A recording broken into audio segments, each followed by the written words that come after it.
7 শ্রেণীর ব্যক্তিকে আল্লাহ তাআলা কিয়ামতের দিন আরশের নিচে ছায়া দিবে, যেদিন আল্লাহর আরশের ছায়া ছাড়া কোনো ছায়া পৃথিবীতে থাকবে না। সেই দিনটা কি এই দিনের মতো? কিয়ামতের দিনটা আজকের এই দিনের মতো হবে? 50,000 বছর হবে। এটা লেন্থ, এটা ডিউরেশন। কাআন সাফসাফা লা তারা ফিহা ইওয়াজা ওয়ালা আমতা, লেভেল প্লেইং ফিল্ড, তামার জমিন। একটু কল্পনা করেন তো ওই দিনটা কত ভয়ঙ্কর। বাবা ছেলেরে চিনবে না ওই দিন, ছেলে বাবারে চিনবে না, স্ত্রী স্বামীকে চিনবে না, স্বামী স্ত্রীকে চিনবে না, পীর সাহেব মুরিদ চিনবে না, মুরিদ পীর সাহেবকে চিনবে না, নেতা কর্মীকে চিনবে না, কর্মী নেতাকে চিনবে না। হায় হায়, ইয়া নাফসি ইয়া নাফসি বলে কাঁদবে। সূর্যটা মাথার কাছে চলে আসবে, সূর্যের তাপে মাথার মগজগুলো গলে গলে নাকের ছিদ্র আর কানের ছিদ্র দিয়ে টপ টপ করে বেয়ে বেয়ে পড়বে। তৃষ্ণায় মানুষগুলো পাগল পাড়া, জিহ্বাটা বের হয়ে নাভি পর্যন্ত ঝুলতে থাকবে। সেদিন সবাই পাগলের মতো ছুটতে থাকবে, কোনো ছায়া নাই আল্লাহর আরশের ছায়া ছাড়া। আল্লাহর হাবিব বললেন 7 শ্রেণীর ব্যক্তিকে আল্লাহ তাআলা আরশের নিচে ছায়া দিবেন। এর মধ্যে 1 শ্রেণীর ব্যক্তি রাজুলুন কলবুহু মুআল্লাকুন বিল মাসাজিদ, ওই ব্যক্তি যার হৃদয়টা সবসময় আল্লাহর মসজিদের সাথে লেগে থাকে। মসজিদের সাথে যার হৃদয় লেগে থাকে তাকে আরশের নিচে ছায়া দিবে কে? এজন্য মসজিদের সাথে যেন আমাদের হৃদয়গুলো লেগে থাকে। অনেকেই দেখবেন এত ভালো নামাজে, জোহর পরে টেনশন করে আসরটা কই পড়বো, আসর পরে চিন্তা করে মাগরিবের সময় আমি কোথায় থাকবো, মাগরিবের সময় টেনশন, ইস এশাটা হয়ে গেলেই তো শেষ। এরকম লোক আছে না নাই? এদেরকে সেই কঠিন ভয়াবহ দিনে আরশের নিচে ছায়া দিবে কে? তারপরে মসজিদ আমাদের 4 নাম্বার পদ্ধতি, মসজিদকে পরিচ্ছন্ন রাখা, মসজিদকে ঝাড়ু দেয়া। মসজিদকে যারা পরিষ্কার করে তাদের হৃদয়ের যন্ত্রণা দূর করে দেয় কে? সাইয়েদনা ইব্রাহিম আলাইহিস সালাম এবং ইসমাঈল আলাইহিস সালামকে আল্লাহ তাআলা আদেশ করেছেন, তাহহিরা বাইতিয়া লিত-তাইফিনা ওয়াল আকিফিনা ওয়ার রুকআই সুজুদ। হে ইব্রাহিম, ইসমাঈল, বাপ বেটা দুইজন মিলে মসজিদ ঝাড়ু দাও। কি ঝাড়ু দাও? মসজিদেরি ঝাড়ু বড়দার ও কামারে হাত শোনো আমারে মুনাজাত। পড়েন, শোনো শোনো ইয়া ইলাহি আমারে মুনাজাত, শোনো আমারে মুনাজাত। পড়েন আমিন। মসজিদ ঝাড়ু দেওয়া মসজিদ আমাদের অন্তর্ভুক্ত। আপনারা কেউ কোনোদিন মসজিদ ঝাড়ু দিয়েছেন নাকি? কে কে দিয়েছেন দেখি? সবাই সবাই মসজিদের খাদেম? মাশাআল্লাহ। আমিও দিছি মসজিদ ঝাড়ু, অনেক দিছি। মাশাআল্লাহ, আল্লাহ তুমি কবুল করো। যাদের হৃদয়ে বড় জ্বালা, ফ্যামিলিতে সুখ নাই, শান্তি নাই, তারা হৃদয়ে প্রশান্তি আনতে চাইলে এতিমখানায় যাবেন, এতিমের মাথায় হাত বুলিয়ে দিবেন, এতিমের মুখে খাবার তুলে দিবেন। আপনার হৃদয়টারে নরম করে দিবে কে? আল্লাহর ঘর মসজিদে যাবেন, নিজ হাতে মসজিদটারে একটু পরিষ্কার করে দিবেন, আপনার জীবনটারে উজালা করে দিবে কে? তাহলে এগুলো করার মাধ্যমে আমরা মসজিদের আবাদ করতে চাই।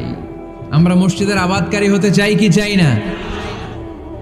আল্লাহর ঘর মসজিদ আবাদ করার মতো শ্রেষ্ঠ কাজ পৃথিবীতে হতে পারে না। এই মসজিদের কিছু আদব আছে, আল্লাহ রাসূল সাল্লাল্লাহু আলাইহি ওয়াসাল্লাম বলেছেন এই আদবগুলো মেনটেন করে যেন আল্লাহর ঘর মসজিদের সাথে আমরা ব্যবহার করি। মসজিদের 1 নম্বর আদব হচ্ছে মসজিদে ওযুর সাথে প্রবেশ করা। কিসের সাথে? ওযু করে পরিচ্ছন্ন হয়ে মসজিদে প্রবেশ করা। এজন্য অপবিত্র অবস্থায় গোসল ফরজ, এরকম অবস্থায় মসজিদে ঢোকা যাবে? কথা বলেন, ঢোকা যায়?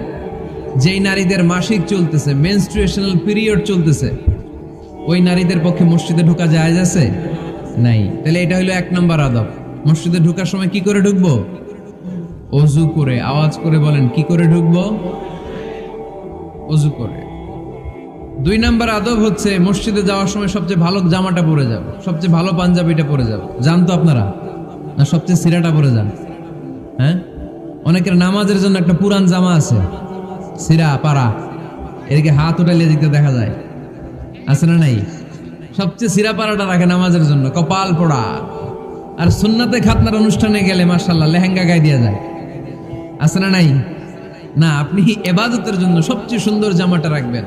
এজন্য রাব্বুল আলামিন বলেন, ইয়া বানি আদম খুযু যিনাতাকুম ইনদা কুল্লি মাসজিদ ও বনি আদম, তুমি যখন আল্লাহর ঘর মসজিদে ঢুকবা, ও বনি আদম, তুমি যখন নামাজের মুসল্লায় দাঁড়াবা, তোমার সবচাইতে দামি, সবচাইতে সুন্দর জামাটা গায়ে দিয়ে তুমি নামাজে দাঁড়াও, ঠিক কি না?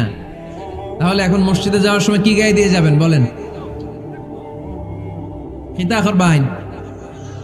হ্যাঁ, মাশাআল্লাহ, হ্যাঁ, সবচেয়ে ভালো কাপড়টা আয়রন করে পারফিউম মেখে তারপরে আমরা যাব। রাজি আছেন তো? 3 নম্বর আযাব হচ্ছে মসজিদে ঢোকার সময় বাম পা দিয়ে ঢুকতে হয়।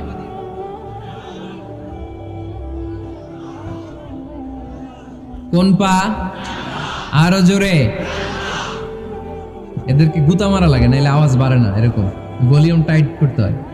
ভলিউম হাই করলে আর করে বাড়ে, এমনি বলতে চায় না। আর ঘটনা কি? হ্যাঁ, খায় নাই। বদরের যুদ্ধ হয়েছিল রমাদানে, কোন সাহাবী খায় নাই, না খাইয়া একেবারে সাইজ করে দিছে কাফেরদেরকে। আমরা না খেলেও আমাদের হৃদয়ে ইমানি শক্তি আছে না নেই? এই তো বোঝা যাচ্ছে ইমানি শক্তি আছে। এতক্ষণ আছিল কই? মসজিদে ঢুকার সময় কোন পা দিয়ে? এগুলো মনে থাকে আমাদের, ভুলা যাই আমরা, খেয়াল থাকে না তো এগুলা। এত কিছু মনের মধ্যে রাখলে এগুলো মনে থাকবে কেমনে?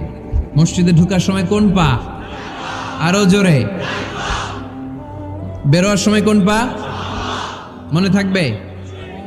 মসজিদে যখন ঢুকবেন ডান পা দিয়ে ঢুকবেন, আর দোয়া পড়বেন, আউযু বিল্লাহিল আযীম ওয়া বিওয়াজহিল কারীম ওয়া সুলতানিহিল কদীম মিনাশ শাইতানির রাজীম।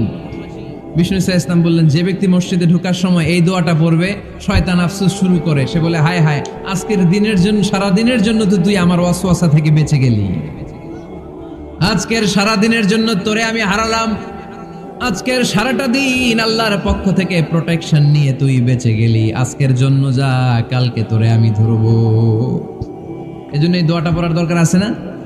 আউযু বিল্লাহিল আযীম ওয়া বিওয়াজহিল কারীম ওয়া সুলতানিহিল কদীম মিনাশ শাইতানির রাজীম। 4টা বাক্যের দোয়া মুখস্থ করতে কষ্ট হলে যে ইউটিউবে চলে যাবে আজকেই, ওখান থেকে শুনে আপনারা মুখস্থ করে নেবেন, এই দোয়াটা পড়বেন। তাহলে ওই দিনের জন্য শয়তানের ওয়াসওয়াসা, টেম্পটেশন, প্রভোকেশন থেকে আপনি আল্লাহ তাআলার প্রোটেকশনে চলে গেলেন। সুবহানাল্লাহ পড়েন। তারপর আল্লাহর হাবিব বললেন, ঢোকার আগে আমারে সালাম দাও। পড়বেন, আসসালামু আলাইকা আইয়ুহান নাবিয়্যু ওয়া রাহমাতুল্লাহি ওয়া বারাকাত। এই 2টা জিনিস যখন করে ফেললেন, তখন ডান পা দিয়ে পড়বেন, আল্লাহুম্মা ইফতাহ লি আবওয়াবা রাহমাতিক। সুবহানাল্লাহ পড়েন। আল্লাহুম্মা ইফতাহ লি, ও আল্লাহ আমার জন্য তুমি খুলে দাও, আবওয়াবা রাহমাতিক, তোমার রহমতের দরজা। তার মানে মসজিদে ঢুকলে রহমত পাওয়া যায় কি যায় না? মসজিদে ঢুকলে পাওয়া যায় রহমত, মসজিদের বাইরে রহমতের কথা আল্লাহ বলে নাই। মসজিদের ভিতরে রহমত। কোথায় রহমত? কোথায়? মসজিদের ভিতরে রহমত আছে না? তার প্রমাণ, মসজিদে ঢুকলেই শান্তি লাগে কেমন জানি, আর ঘুমে ধরে। মসজিদে ঘুমাইছেন কারা কারা দেখি? সবাই ঘুমাইছেন? আরে আমি কত ঘুমাইছি। জুমার নামাজের সময় যে কি ঘুম আসে, আসে আসে, কমন পড়ছে, একেবারে কমন পড়ে গেছে। ঘুম আসে কারণ রহমত, রহমতের ঝিরি ঝিরি বাড়িধারা আল্লাহ তাআলা আরশের উপর থেকে নাজিল করতে থাকে, আর এই রহমতের কারণে হৃদয়টা প্রশান্ত হয়ে যায়, অনেকের ঘুমও চলে আসে, ঠিক কি না? এজন্য আল্লাহুম্মা ইফতাহ লি আবওয়াবা রাহমাতিক, ও আল্লাহ তোমার রহমতের দরজাগুলো আমার জন্য খুলে দাও। এই দোয়া পড়লে রহমতের দরজা খুলে দেয় কে? আবার মসজিদ থেকে যখন বের হবেন তখন কোন পা দিয়ে? জোরে বলেন। বাম পা দিয়ে কি পড়বেন? আল্লাহুম্মা ইন্নী আসআলুকা মিন ফাদলিক, ও আল্লাহ তোমার কাছে আমি তোমার পক্ষ থেকে ফদল চাই, মানে রিজিক চাই। রিজিক দেওয়ার মালিক কে? তার মানে খুব সোজা সাপটা কথা হচ্ছে, মসজিদের ভিতরে পাওয়া যায় রহমত, আর বাইরে পাওয়া যায় ফদল বা রিজিক। বাইরে পাওয়া যায় কি? রিজিক। মসজিদের ভিতরে রিজিক আছে, তার মানে সারাদিন মসজিদে বসে থাকলে রিজিক মিলবে। নামাজের সময় নামাজ পড়তে হবে, কাজের সময় কাজ করতে হবে, এটাই হচ্ছে ইসলামের বিধান। নামাজের সময় নামাজ, কাজের সময়। আমি প্রশ্ন করবো, আওয়াজ করে উত্তর দেন। নামাজের সময়, কাজের সময়, নামাজের সময়, কাজের সময়, এটা মনে থাকবে। এজন্য আল্লাহ বললেন, ফাইদা কুদিয়াতিস সালাতু ফান্তাশিরু ফিল আরদি ওয়াবতাগু মিন ফাদলিল্লাহ। যখন তোমাদের সালাত শেষ হয়ে যায়, আল্লাহর রিজিক অন্বেষণের জন্য আল্লাহর জমিনে তোমরা ছড়িয়ে যাও। নামাজের সময় আসবেন, নামাজ শেষ বের হয়ে যান। ফান্তাশিরু ফিল আরদ, জমিনে ছড়িয়ে পড়ো। নামাজ শেষ, চেয়ারম্যান সাহেব চলে যাবে ইউনিয়ন পরিষদের ভেতরে, ছাত্ররা চলে যাবে হাই স্কুলে, মেম্বার অফ দ্য পার্লামেন্ট চলে যাবে সংসদে, সেনাবাহিনীর লোকেরা চলে যাবে ক্যান্টনমেন্টে, ব্যবসায়ীরা চলে যাবে তাদের বাজারে, সিএনজি ওয়ালারা সিএনজি নিয়ে ব্যবসা শুরু করবে, রাস্তায় নেমে যাবে, চিল্লায় বলেন ঠিক কিনা? এটাই ইসলামের বিধান। নামাজের সময় নামাজ, কাজের সময়। আচ্ছা, তাহলে প্রথম সুন্নাত পেলাম, পবিত্র হয়ে ঢুকবো, ভালো জামা পরে ঢুকবো 2 নাম্বার। 3 নাম্বার, ঢোকার সময় কোন পা, বের হওয়ার সময় 4 নাম্বার, মসজিদে ঢুকেই 2 রাকাত। মসজিদে ঢুকে কয় রাকাত পড়েন আপনারা? তাহিয়াতুল মসজিদ, মসজিদে আপনি ওয়েলকাম জানাবেন, ঢুকেই 2 রাকাত পড়বেন, ওযু করলেই 2 রাকাত। আল্লাহর হাবিব সাল্লাল্লাহু আলাইহি ওয়াসাল্লাম মসজিদে নববীতে জুমার খুতবা দিচ্ছেন। খুতবা চলাকালীন সময়ে এক সাহাবী এসে মসজিদের মধ্যে বসে পড়লেন। আল্লাহর হাবিব সাল্লাল্লাহু আলাইহি ওয়াসাল্লাম সাহাবীরে বললেন দাঁড়াও। সাহাবী দাঁড়ালেন। আল্লাহর নবী জিজ্ঞেস করলেন কেন বসে বললা, 2 রাকাত পড়ছো নাকি? সাহাবী বলে পড়ি নাই। বিশ্বনবী বললেন তাহলে তাড়াতাড়ি 2 রাকাত নামাজ পড়ে বসে যাও। সুবহানাল্লাহ। পড়ো, 2 রাকাত পড়ো নাই তো পড়ো, দাঁড়াও, তারপরে বসো। দেখেন খুতবা চলাকালীন সময়ে আমাদের খতিবরা কখনো খুতবা থামায়? কথা বুঝেন নাই? জুমার খুতবা আপনারা শুনেন না? খুতবা চলতেছে, ওই মুহূর্তে ইমাম সাহেবরা কখনো খুতবা থামায়? মাঝখানে কোনো ঝামেলা হলে থামায় না। প্রথম খুতবা শেষ, বসে, তারপরে দ্বিতীয় খুতবা। খুতবার মাঝখানে কোনো থামাথামি নাই। কিন্তু আল্লাহর হাবিব সাল্লাল্লাহু আলাইহি সাল্লাম কেমন খতিব ছিলেন দেখেন। আল্লাহর হাবিব সাল্লাল্লাহু আলাইহি সাল্লামের খুতবা দেওয়ার স্টাইল এন্ড অ্যাটিটিউড এবং আমাদের খুতবা দেওয়ার স্টাইল এন্ড অ্যাটিটিউড, আল্লাহ রাসূল সাল্লাল্লাহু আলাইহি সাল্লামেরটা কত প্রাণবন্ত ছিল। আল্লাহ রাসূল সাল্লাল্লাহু আলাইহি সাল্লাম সোসাইটি ওরিয়েন্টেড একজন পার্সোনালিটি ছিলেন, সমাজের মানুষ কেন্দ্রিক, খুব সামাজিক ছিলেন আল্লাহ রাসূল সাল্লাল্লাহু আলাইহি সাল্লাম। তিনি দেখলেন একজন বসে পড়ছে, উনি খুতবা থামায় দিলেন। জুমার খুতবা থামায় বললেন এই নামাজ পড়ছো না, পড়ো 2 রাকাত পড়ো। আবার খুতবা শুরু করলেন। সুবহানাল্লাহ পড়বেন না? একবার তিনি খুতবা দিচ্ছেন, দেখলেন আল্লাহ রাসূল সাল্লাল্লাহু আলাইহি ওয়াসাল্লামের 2 জন নাতি হাসান আর হুসাইন রাদিয়াল্লাহু তাআলা আনহুমা, ছোট্ট মানুষ, কাতারের ভিতরে ঢুকে কোন সাহাবী টুপি টান দেয়, কারো পাগড়ি ধরে টান দেয়, একজন এদিকে দৌড় দেয়, আরেকজন ওদিকে দৌড় দেয়। মসজিদে একটা ডিস্টার্ব হচ্ছে। আল্লাহর হাবিব সাল্লাল্লাহু আলাইহি ওয়াসাল্লাম খুতবা থামিয়ে দিলেন, মিম্বার থেকে নেমে আসলেন, 2 নাতিকে 2 হাতে ধরলেন, ধরে আস্তে করে জান্নাতের এই 2 সর্দারকে নিয়ে মিম্বারের উপরে দাঁড়ালেন। এই হাতে এই নাতি, ওই হাতে আরেক নাতি। এরপর দাঁড়িয়ে দাঁড়িয়ে তিনি বাকি খুতবা দিলেন। পড়েন সুবহানাল্লাহ। কত প্রাণবন্ত খুতবা। উনিও খুতবা দিতেন, আমরাও খুতবা দেই। আল্লাহর হাবিব সাল্লাল্লাহু আলাইহি ওয়াসাল্লাম খুতবা দিচ্ছেন, এক সাহাবী এসে বলল ইয়া রাসূলুল্লাহ, মদিনায় দুর্ভিক্ষ, বৃষ্টি নাই, আপনি বৃষ্টির দোয়া করেন। রাসূল সাল্লাল্লাহু আলাইহি ওয়াসাল্লাম খুতবা থামায় দিলেন, থামায় দিয়ে দোয়া শুরু করলেন। আল্লাহুম্মা আসকিনা গাইসান মুগীসান মারিআন মুরিআন নাফিআন গায়রা দার আজিলান গায়রা আজল। আল্লাহ উপকারে বৃষ্টি দেন, যে বৃষ্টিতে আমাদের ফসল জন্মাবে, সবুজ ঘাস লতা পাতা জন্মাবে, আমাদের গবাদি পশুর রিজিক বাড়বে, এরকম উপকারী বৃষ্টি আমাদেরকে দিয়ে মদিনাটারে ধন্য করে দেন। বৃষ্টি শুরু হলো, জুমাবার বৃষ্টি, শনি রবি সোম মঙ্গল বুধ বৃহস্পতি শুক্র, টানা 7 দিন বৃষ্টি। এবার বৃষ্টির চোটে মদিনায় বন্যা হয়ে গেছে। এতদিনে দুর্ভিক্ষ, এতদিনে কি? এখন বৃষ্টির বরকতের দোয়া করছে, বৃষ্টিতে এবার বন্যা। যেই সাহাবী বৃষ্টির জন্য দোয়া করতে বলেছিলেন, পরের জুমাবারের খুতবার সময় এসে ওই সাহাবী বলেন ইয়া রাসূলুল্লাহ, আবার খুতবার মাঝখানে ইয়া রাসূলুল্লাহ, আর বৃষ্টির দরকার নেই, আর দরকার নেই, এবার বৃষ্টি বন্ধের দোয়া করেন। আল্লাহর হাবিব সাল্লাল্লাহু আলাইহি ওয়াসাল্লাম খুতবা থামিয়ে আবার বন্ধের দোয়া, আল্লাহুম্মা হাওয়ালাইনা ওয়ালা আলাইনা, হে আল্লাহ আমাদের চারিদিকে দেন, মদিনাতে আর বৃষ্টির দরকার নাই। চিল্লায় পড়েন সুবহানাল্লাহ। এজন্য খতিব হবে এরকম প্রাণবন্ত খতিব। সমাজে কি চলে, কি ক্রাইসিস, কি সংকট, ইয়াংরা কোন সমস্যায় ভোগে, আমাদের রাজনৈতিক অঙ্গনে কি সমস্যা, আমাদের অর্থনৈতিক অঙ্গনে কি সমস্যা, আমাদের সামাজিক অঙ্গনে কি সমস্যা, আমাদের পরিবারগুলোর ভেতরে কি ঝামেলা, প্রত্যেকটা কথা মসজিদের মিম্বার থেকে আসার দরকার আছে না নাই? আল্লাহর হাবিব সাল্লাল্লাহু আলাইহি ওয়াসাল্লাম এভাবেই সমাজকে ঠিক করে দিতেন। 2 রাকাত মসজিদে ঢুকে আজকে থেকে আমরা পড়ব। মসজিদে ঢুকলেই কয় রাকাত মনে থাকবে না ভুলে যাবেন? তারপরে আল্লাহর হাবিব সাল্লাল্লাহু আলাইহি ওয়াসাল্লাম বলেছেন, খবরদার কবরের উপর মসজিদ বানিও না। কবরস্থান একদিকে, মসজিদ আর একদিকে। কিন্তু বাংলাদেশে মসজিদের সাথে কবর মেলানো আছে না নাই? ছোট্ট একটা মসজিদ, কিন্তু এত বড় বাবার কবর আছে না নাই? এগুলো করবেন না আপনি।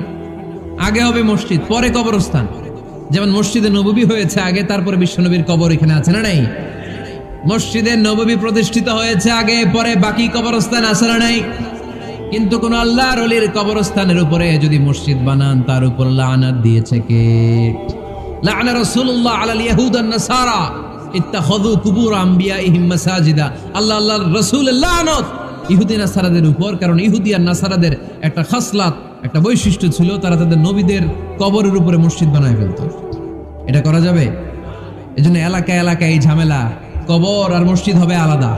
আবার মসজিদের কেবলার দিকে যেন কবরস্থান না হয়, তাহলে শিরক হওয়ার সম্ভাবনা আছে না নাই? খুব সাবধান, আল্লাহ সব মাফ করে কিন্তু শিরক মাফ করে না, ঠিক কিনা? শিরক হচ্ছে মহাপাপ, সব পাপের বাপ। এজন্য আমরা সব করলেও শিরকের গুনাহ মুসলমান কখনো করতে পারে। এরপর আল্লাহর হাবিব বললেন, মসজিদকে পরিষ্কার পরিচ্ছন্ন রাখো, এটাও মসজিদের আদাব। মসজিদে আতর লাগিয়ে দেন, বাখুর জ্বালিয়ে দেন। আপনাদের এই এলাকার মধ্যে তো বাখুরের অভাব নাই, আগরের অভাব নাই, ঠিক কিনা? গতকাল প্রোগ্রাম ছিল কই? সুজানগর, আগরের রাজধানী। আগর চিনেননি আপনারা? হ্যাঁ, এই যে দেহনেল উদ পারফিউম, আপনাদের এই যে মাহতাব সাহেবের আল হারামাইন, এরপরে যে আজমল কোম্পানি, এও আপনাদের এই মৌলভীবাজার এলাকার। এরকম অনেক কোম্পানি আছে দুবাই ভিত্তিক, গোটা বিশ্বে ওনারা ব্র্যান্ডিং করেছে। এগুলোর র ম্যাটেরিয়াল, কাঁচামাল যায় হচ্ছে আপনাদের মৌলভীবাজার থেকে। সম্মানিত ভাইয়েরা, মসজিদ পরিষ্কার পরিচ্ছন্ন রাখবেন, এই বাখুর জ্বালাবেন, দেহনেল উদ, এই পারফিউম গুলো ছড়িয়ে দিবেন। মসজিদের মধ্যে অনেক মসজিদে দুর্গন্ধ আছে না নাই? এই কার্পেটের মধ্যে ময়লা, পরিষ্কার করে না। আল্লাহর হাবিব সাল্লাল্লাহু আলাইহি ওয়াসাল্লাম বলেছেন, খবরদার। আম্মা জান আয়েশা বর্ণনা করেন, আমার রাসূলুল্লাহ সাল্লাল্লাহু আলাইহি ওয়াসাল্লাম বিবিনাইল মসজিদ ফি দুয়ার ওয়া আন তুতাইয়াবা ওয়া তুনাযাফ। আমরা যেন এলাকা এলাকায় মসজিদ বানাই, মসজিদগুলোকে যেন পারফিউম দিয়ে, আতর দিয়ে সুগন্ধময় করে দেয়, বিশ্বনবী আদেশ করেছেন। সুবহানাল্লাহ পড়ুন। এজন্য কোনো অপরিচ্ছন্ন মসজিদ থাকতে পারবে না। মসজিদের পাশ দিয়ে গেলে আতরের ঘ্রাণে আমোদ হয়ে লোকজন যেন বুঝতে পারে এটা আল্লাহর ঘর, মসজিদ। চিল্লায় বলেন ঠিক কিনা? এরপর আল্লাহর হাবিব সাল্লাল্লাহু আলাইহি ওয়াসাল্লাম বলেছেন, মসজিদের আরেকটা আদব হলো মসজিদকে অতিমাত্রায় ডিজাইন না করা। বেশি ডিজাইন করা যাবে না। এমন ডিজাইন করা যাবে না যে এটা মসজিদ বোঝাই যায় না। এত লাইটিং ফাইটিং করে, এটা কি মসজিদ না কমিউনিটি সেন্টার বোঝাই যায় না? আছে না নাই? আছে। এরকম যেন আমরা না করি সম্মানিত ভাইয়েরা। বিশেষ করে মসজিদের সামনের দেয়ালে। কোন দেয়ালে? সামনের দেয়ালটা, কেবলার দিকে যেই দেয়াল, এই দেয়ালটা হতে হবে ফ্রেশ, যাতে করে মানুষের দৃষ্টি আকর্ষণ না করে। প্রায় মসজিদের দেয়ালের মাঝখানে দেখবেন আপনি ক্যালেন্ডার ঝুলায় রাখে, আছে না নাই? মৌলভীবাজারের কি অবস্থা? কিতা খবর আছে? তো এই যে ক্যালেন্ডার ঝুলায় রাখে, ওইখানে দেখবেন বিভিন্ন মসজিদের ছবি, এতিমখানার ছবি, মানুষের ছবি। তো মানুষ নামাজও পড়ে, আবার ওগুলোও তাকায়, আছে না নাই? প্রথম কাতারে পরে ওইখানে কি লেখা, এগুলো পরে তার ডিস্টার্ব হচ্ছে না? এই মুসল্লির দৃষ্টি যাতে অন্যদিকে না যায়, এটা খেয়াল রাখতে হবে। যদি পারা যায়, মসজিদের সামনে কোনো ঘড়ি টড়ি চলবে না। ঘড়ি মসজিদের পেছনের দেয়ালে, সময়সূচি পেছনের দেয়ালে, সব পেছনে। সময় কয়টা বাজে ওটা ইমাম দেখলেই চলবে, ইমাম এভাবে দেখে নিবে, আপনারাও দেখে নিবেন। কিন্তু সামনের দেয়ালটা যত সিম্পল করা যায়। আল্লাহর হাবিব সাল্লাল্লাহু আলাইহি ওয়াসাল্লাম নামাজ পড়া অবস্থায় সামনে এমন কিছু রাখতেন না যেটার দ্বারা আল্লাহর হাবিব সাল্লাল্লাহু আলাইহি ওয়াসাল্লামের সালাতে মনোযোগ অন্যদিকে চলে যায়। আমরা যখন সালাত পড়ি, যদি অন্যদিকে তাকাই, ফেরেশতার মাধ্যমে আল্লাহ একটা ডাক দেয়, বলে আকবিল, এই বান্দা ফিরে আয়, তোর নজর থাকা দরকার সিজদার জায়গায়, ফিরে আয়। আপনি আবার যখন অন্যদিকে তাকান, আল্লাহ বলে ফিরে আয়, সিজদার দিকে তাকা। আপনি আবার যখন ঘড়ির দিকে তাকান, আল্লাহ বলে আকবিল, ফিরে আয়, সিজদার দিকে তাকা। আপনি যখন আবার অন্যদিকে তাকান, তখন আল্লাহ বলে লা হাজাতা লি ইলা সালাতিক, তোর এই নামাজের দরকার আমার নাই। নাউজুবিল্লাহ পড়বেন না? তোর এই নামাজের দরকার আমার নাই। অজু করে কষ্ট করে যাকে খুশি করার জন্য আপনি সালাতে দাঁড়ালেন, উনি যদি বলে এই নামাজের দরকার নাই, তা কার জন্য নামাজ পড়লেন আপনি? কথা কি বুঝতে পেরেছেন? এই জন্য এলাকার গণ্যমান্য ব্যক্তিবর্গ আছে, আমাদের চেয়ারম্যান সাহেব আছে, আরো অন্যান্য বিজনেস ম্যাগনেটরা আছে। আপনারা মসজিদ যখন নির্মাণ করবেন, সামনের দেয়ালটা যত সাদামাটা হতে পারে ততই ভালো। এমনকি জায়নামাজের মধ্যে এখন কাবা ঘরের ছবি আছে না নাই? আছে না? কি মুসলমান আমরা, নিজের কাবারে নিজে লাথি মারি নামাজের আগে, মনের অজান্তে নিজের কাবাকে নিজে লাথি মারছি। এরকম জায়নামাজ ব্যবহার করা নিষেধ, চিল্লায় বলেন ঠিক কিনা? সাদা ফ্রেশ জায়নামাজ বাজারজাত করেন, আপনাদের সিদ্ধান্তই ওনাদের ব্যবসা বয়কট হয়ে যাবে। আপনারা যদি এখন থেকে মসজিদের মিনারা আর কাবা ঘরের যে প্রতিকৃতি বা ছবি, এরকম ছবি সম্বলিত জায়নামাজ কিনা বন্ধ করে দেন, এদের মার্কেট থাকবে? কথা বলেন। কালকে থেকে আমরা জায়নামাজ কেনার সময় ফ্রেশ জায়নামাজ কিনব। কোনো মসজিদ, কোনো মিনার, আমাদের কাবা ঘরের ছবি সম্বলিত কোনো জায়নামাজ কিনা যাবে? আওয়াজ করে বলেন, যাবে? যাবে না। এগুলো হচ্ছে মসজিদের আদাব, এগুলো রক্ষা করে মসজিদে ঢোকার দরকার আছে না নাই? পৃথিবীতে 3টা মসজিদ সবচাইতে শ্রেষ্ঠ মসজিদ, কয়টা? আওয়াজ করে বলেন না। 1 নাম্বার মসজিদুল হারাম, ফাওয়াল্লু উজুহাকুম শাতরা, যেখানেই তোমরা নামাজ পড়ো না কেন মসজিদের হারামের দিকে হয়ে নামাজ পড়ো। কেবলা কোন দিকে আজকে? এদিকে, এইদিকে কেবলা। আমি যদি এদিকে হয়ে পড়ি নামাজ হবে না? হবে না কেন? কারণ কেবলামুখী হয়ে নামাজ পড়া ফরজ, চিল্লায় বলেন ঠিক কিনা? মসজিদুল হারাম পৃথিবীর প্রথম মসজিদ, ওখানে একটা ঘর আছে, ঘরটার নাম হলো কাবা। ইন্না আউওয়ালা বাইতিন উদিআ লিন-নাসি লাল্লাযী বিবাক্কাতা মুবারাকা। এই পৃথিবীর প্রথম ঘর, যেই ঘরটা স্থাপিত হয়েছে বাক্কা শহরে। বাক্কা মক্কার আগের নাম, এখন শহরের নাম মক্কা, আগে নাম ছিল কি? সবাই বলেন কি নাম ছিল? বাক্কা। এটা পৃথিবীর আদি ঘর, সব নবীদের পরশধন্য পদধূলিতে এই জায়গাটা বরকতময় হয়েছে। এটা এমন ঘর যেই ঘরের চারদিকে 1 রাকাত নামাজ পড়লে 1 লক্ষ রাকাতের সওয়াব পাওয়া যায়। হজ উমরা করেছেন কে কে দেখি? হজ উমরা করেছেন আপনারা না? মাশাআল্লাহ। আমরা যারা করতে পারি নাই, আল্লাহ তাদেরকেও তৌফিক দাও। আমরা যেন এই কাবা ঘরে যে প্রাণ ভরে সালাত আদায় করতে পারি, আল্লাহ তৌফিক দান করো। আমরা যেন মসজিদে নববীতে যে প্রাণ ভরে সালাত পড়তে পারি, তৌফিক দান করো। আল্লাহর হাবিব সাল্লাল্লাহু আলাইহি ইসলামের কবরের সামনে দাঁড়িয়ে যেন আমরা প্রাণ খুলে মন প্রাণ উজাড় করে বিশ্বনবী সাল্লাল্লাহু আলাইহি ইসলামকে সালাম দিতে পারি, আল্লাহ তৌফিক দান করো। এই কাবা ঘরকে কেন্দ্র করে প্রতিদিন 100টা রহমত নাজিল হয়। আওয়াজ করে বলেন কয়টা?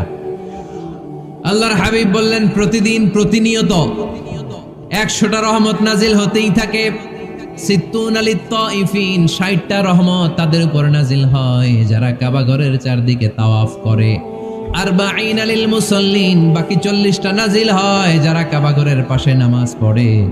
20 লিন নাযিরিনা ইলাল কাবা, বাকি 20টা রহমত প্রতিনিয়ত নাজিল হয় যারা তাওয়াফ করে না, সালাত আদায় করে না, শুধু কাবার গিলাফের দিকে তাকিয়ে থাকে। কাবার দিকে তাকায় থাকলেই সওয়াব। সুবহানাল্লাহ পড়েন। 1 রাকাতে কয় লক্ষ রাকাতের সওয়াব। এজন্য আল্লাহর হাবিব সাল্লাল্লাহু আলাইহি ওয়াসাল্লাম বলেছেন, লা তুশাদ্দুর রিহাল ইল্লা ইলা সালাসাতি মাসাজিদা, স্পেশাল ভার্চু এন্ড রিওয়ার্ড, বিশেষ সওয়াবের নিয়তে পৃথিবীর এই 3টা জায়গা ছাড়া কোথাও নিয়ত করে ভ্রমণ করা জায়েজ নাই। 1 হচ্ছে মসজিদুল হারাম, 2 হচ্ছে মসজিদ নববী, 3 হচ্ছে মসজিদুল আকসা। এই 3টা মসজিদ ছাড়া পৃথিবীর কোনো মসজিদে নিয়ত করে সফর করা যাবে না, বিশেষ নিয়তে সফর করা যাবে না। যে আমি যদি এই মৌলভীবাজারের জামে মসজিদে যাই বেশি সওয়াব পাওয়া যাবে, এই নিয়তে সফর করা যাবে না। বেশি সওয়াব শুধু এই 3 মসজিদে। মসজিদুল হারামে 1 রাকাতে কত রাকাতের সওয়াব? কথা কয় না, বুঝে নাই বোধহয়। কয় লক্ষ? আর মসজিদে নববীতে 1 রাকাতে 1000 রাকাতের সওয়াব। আরেক বর্ণনায় আছে 50,000, বর্ণনাটা দুর্বল। সহিহ বর্ণনায় এসেছে 1 রাকাতে 1000 রাকাতের সওয়াব। মসজিদুল আকসায় সালাত পড়লে 1 রাকাতে, 1 বর্ণনায় এসেছে